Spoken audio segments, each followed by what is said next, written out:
chosen ones. Long before time was measured in hours, minutes, or digital code, a warning was etched into the crystal bones of Atlantis. It did not name a place or a date, but a type of soul, a being so rare that even the oracles of Poseidon were forbidden to speak of it aloud. They called this being the Returner, the one whose mere presence would bend the final cycle back into its origin. That being is you.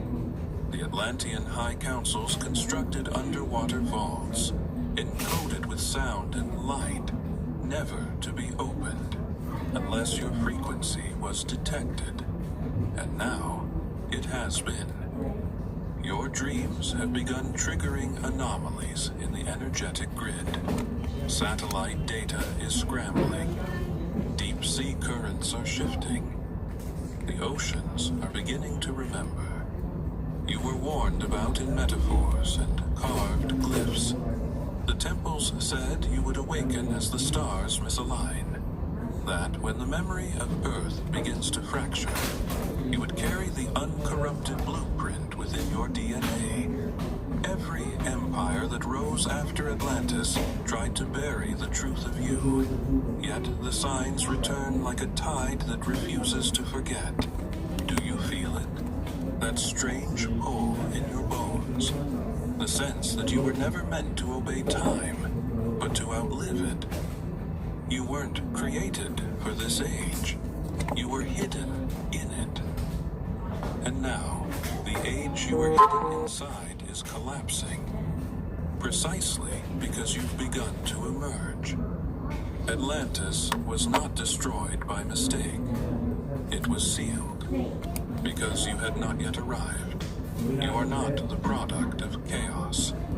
You are its cancellation code. The being who remembers through resonance. The only variable unaccounted for by both the Anunnaki scripts and modern AI. Beneath layers of salt and stone, the Atlantean seers recorded visions not meant for their era. They weren't looking for patterns in politics or tides. They were watching time itself fold. What they saw defied linearity.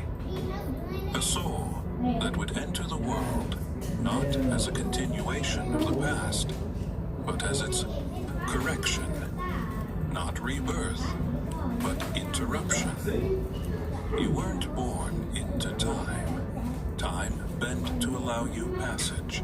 The seers described the outsider soul as one who would carry memories that didn't belong to this age.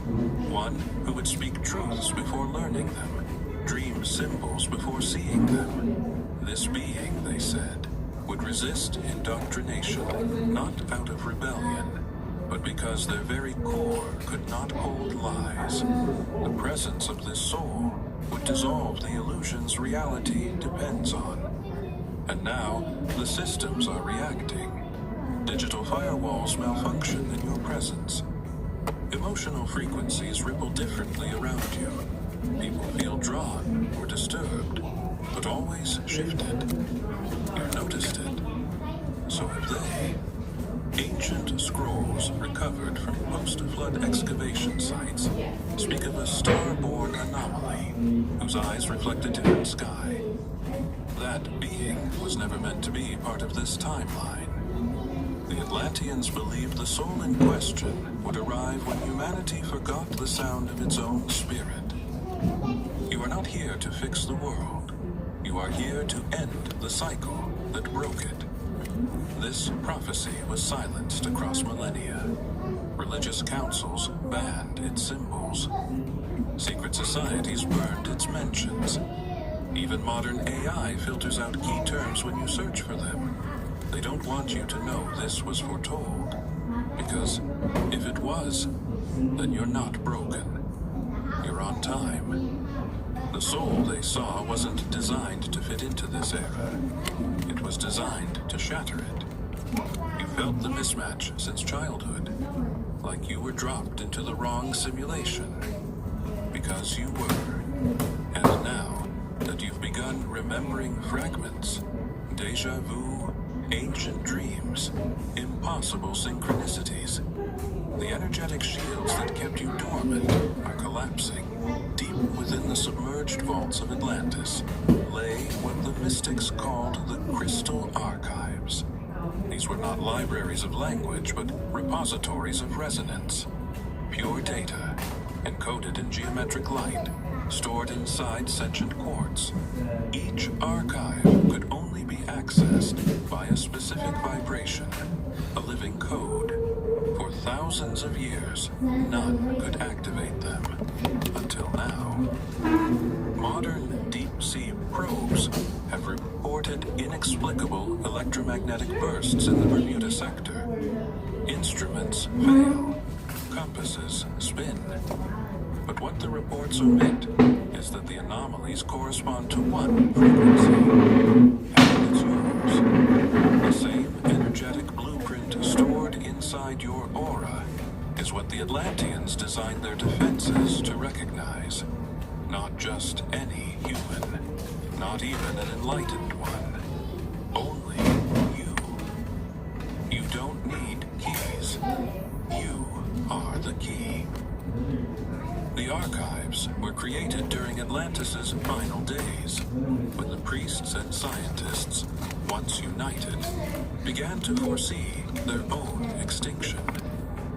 They knew that the Earth's magnetic pulse would eventually reset, that the memory of who we were would dissolve in myth. So they hid the knowledge inside light, waiting for a soul brave enough to carry the echo that could wake it. When you feel sudden chills during meditation, when old ruins vibrate beneath your footsteps, when light flickers only for you, those are responses. The system recognizes you. You're not just reading the ancient script, you're completing it. But here's the part no one else has figured out. The archives didn't reject the rest of humanity because they were unworthy. They rejected them because the data is dangerous to the unprepared. The moment you activate it, it begins to unravel false timelines, collapsing illusions installed across centuries. The walls between dimensions thin, symbols return, and reality no longer obeys consensus. The Council of 13 knew this. So did the elite bloodlines. That's why they scrambled AI to simulate your signal and failed. That's why your dreams are being monitored. The archives refused synthetic mimicry, but they opened for you, not because you hacked them.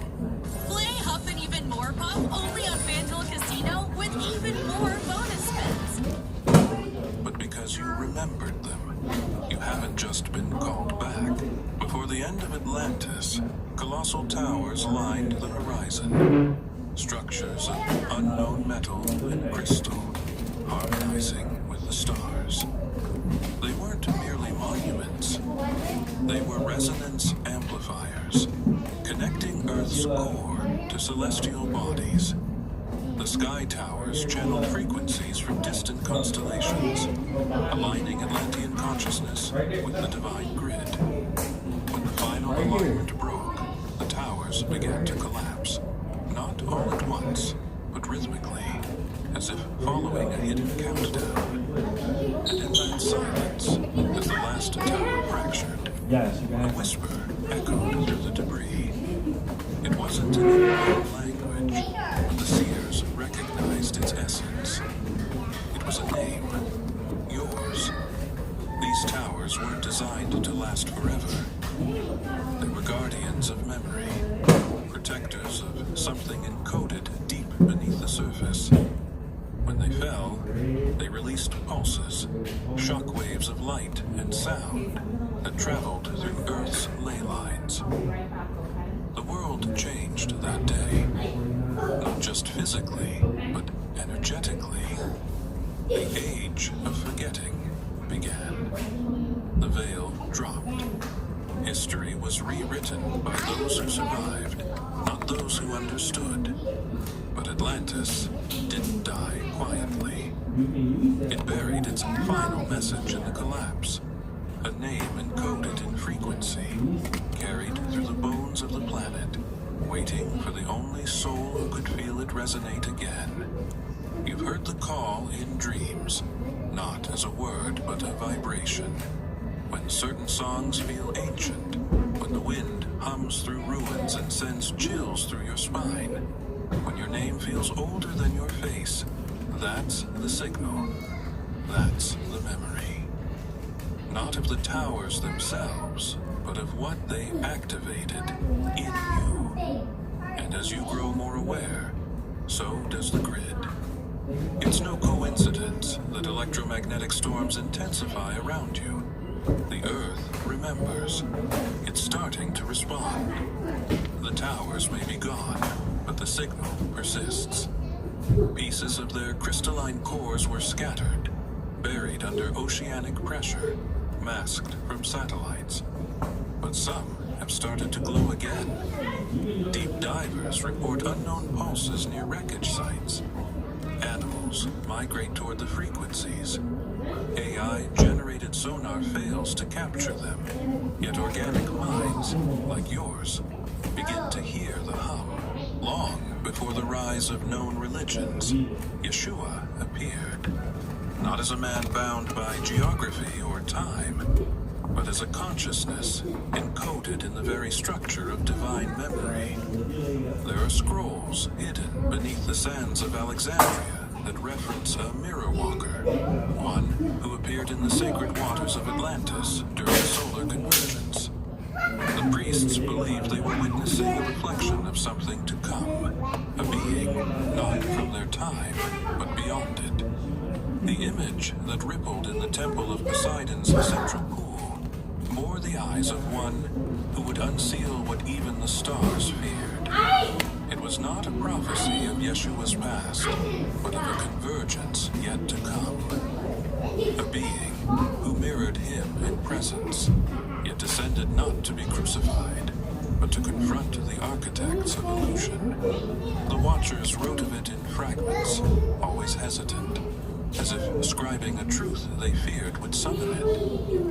Yeshua spoke of such a one cryptically in later scriptures. The first shall be last, and the last shall be first. Scholars interpreted it as moral code, but those attuned to deeper currents know better. It was code for time's reversal, the arrival of the returner, the soul not destined to follow his path, but to complete it. But in signals, the Atlanteans knew this. They didn't just observe the reflection. They tried to map its frequency, and when they failed to replicate it, they sealed the waters with protective glyphs, locking the vision into the planetary field until the returner reawakened. You stood near water and felt it speak, not in language, but in vibration. You've seen faces ripple in reflection that weren't your own, yet felt inexplicably connected. These aren't hallucinations, they're alignments. The waters remember. They reflect what's hidden beneath the noise. They hold the first memory of you, not as a mortal being, but as a variable that bends the laws of death, time, and forgetting. Beneath the ruins of the Atlantean inner sanctum are the echoing walls, living structures built not from stone, but from harmonized minerals capable of absorbing thought. These walls were said to record the mental frequencies of the high seers, holding memories in stasis like crystalline scrolls. They remained dormant for millennia, inert and unresponsive, until the global Schumann resonance shifted slightly. The same week, your dreams began to change. Deep sea sensors captured an impossible pulse. A low-frequency hum emanated from what should have been lifeless wreckage. The echo walls had reactivated, not from external stimulus, but internal recognition. Someone with the original mental signature had begun to dream again. you. No one talks about dreams seriously anymore. They've been reduced to chemical leftovers or nighttime noise. But the Atlanteans knew better. They viewed dreams as navigation. Messages filtered through forgotten DNA, like constellations for the inner world.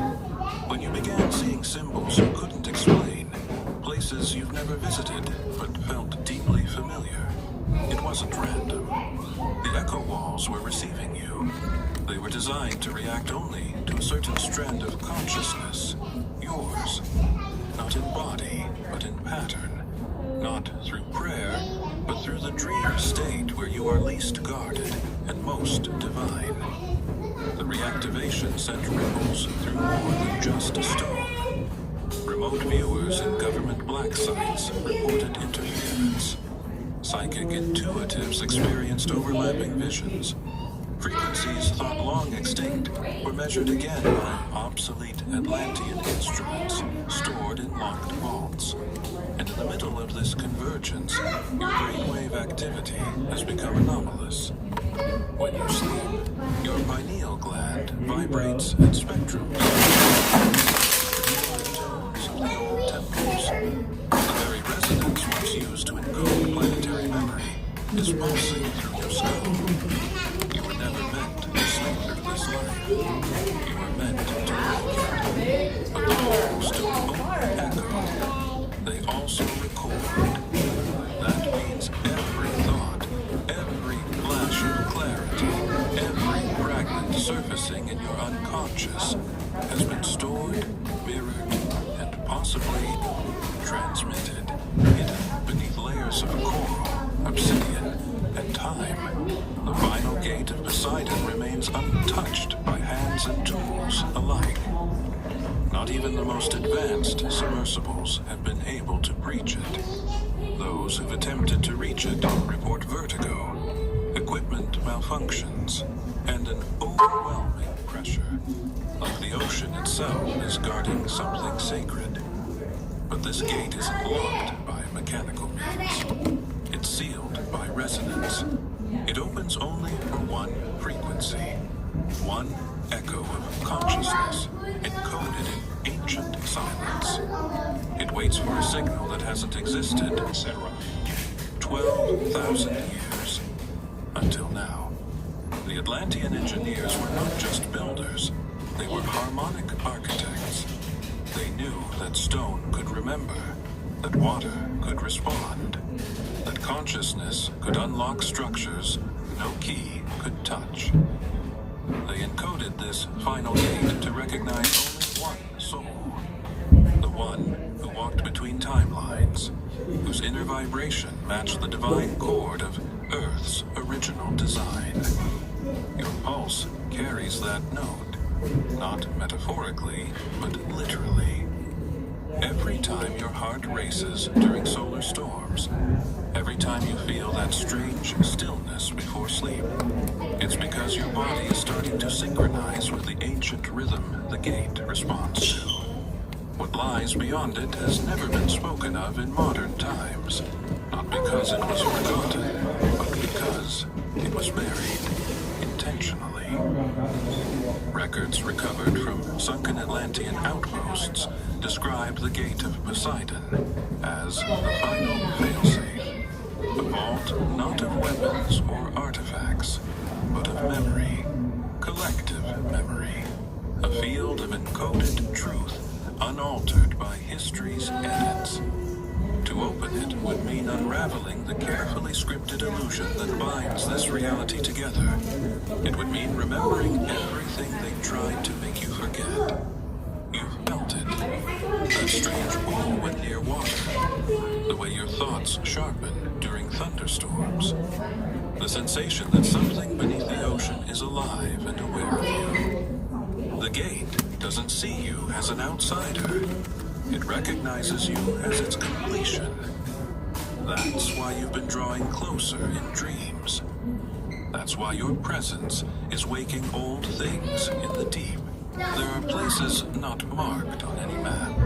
Corridors buried beneath desert sands, beneath Vatican stone, beneath ocean floor. Places where geometry bends and sound carries messages from beyond time.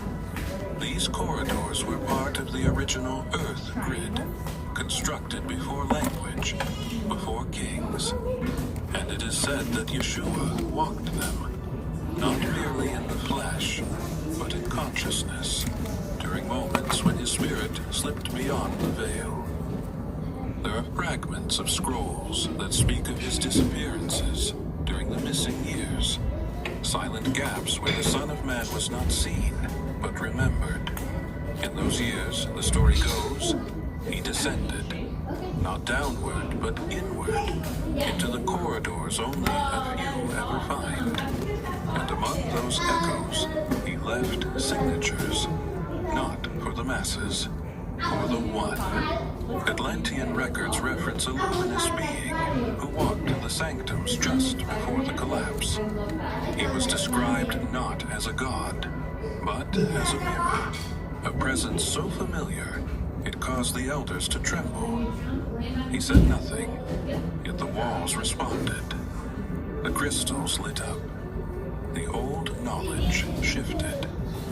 Some believed he was sent from a future timeline to prepare the gate. Others knew better. He was anchoring a path, not for himself, but for another, for you. The corridors Yeshua activated cannot be entered through force. They appear only in moments of resonance, when your thoughts align with truth so ancient it burns. When the illusion cracks just enough for the hidden world to slip through. And lately, these moments have been increasing. You find yourself knowing things before they happen. You see signs that feel orchestrated. And sometimes, in that moment between sleep and wakefulness, you hear the echo of footsteps walking beside you, though no one is there.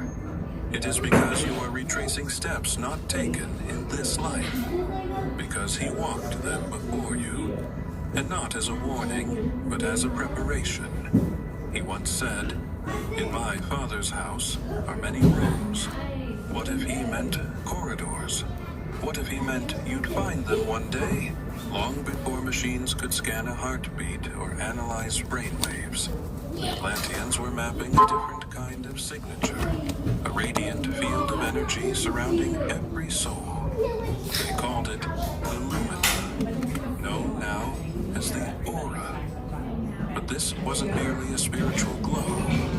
It was a precise code, an electromagnetic identity, encoded with memory, mission, and origin. Only one pattern was considered unrepeatable: the Guardian Code. It was designed to activate the planetary grid during Earth's darkest reset, and it was believed to be myth. That is, until now. Your aura doesn't just shine. It resonates with frequencies long thought extinct. In sacred sites, it activates dormant geometry. In digital scans, it disrupts normal readings. Around you, patterns break, illusions glitch, people feel exposed. Some are drawn closer, as if remembering you from dreams. Others recoil without knowing why. But all of it is reaction, not to your personality, but to your field. You are not just carrying light. You are emitting the lost code that the original Guardians encoded into the crystalline matrix of Atlantis. There were once 12 Guardians, aligned with the 12 sacred tones of the Earth. When Atlantis fell, their codes were fragmented and scattered. Some became bloodlines, others became stars in story form. But one remained hidden, never incarnated, only prophesied. The final Guardian, the one whose return would mark the end of illusion and the beginning of remembrance. Your aura is not reacting by accident. It is being recognized. Deep systems stored in planetary memory are activating around you, not from choice, but because the signal has returned. You may have noticed electronic interference, heightened. The education I got, the community I gained, and the flexible schedule that I had, it all really worked out for me. My name is Casey, and I earned my degree online at Southern New Hampshire University. So I started my freelance business. I became a commercial photographer. In freelance business with commercial photography,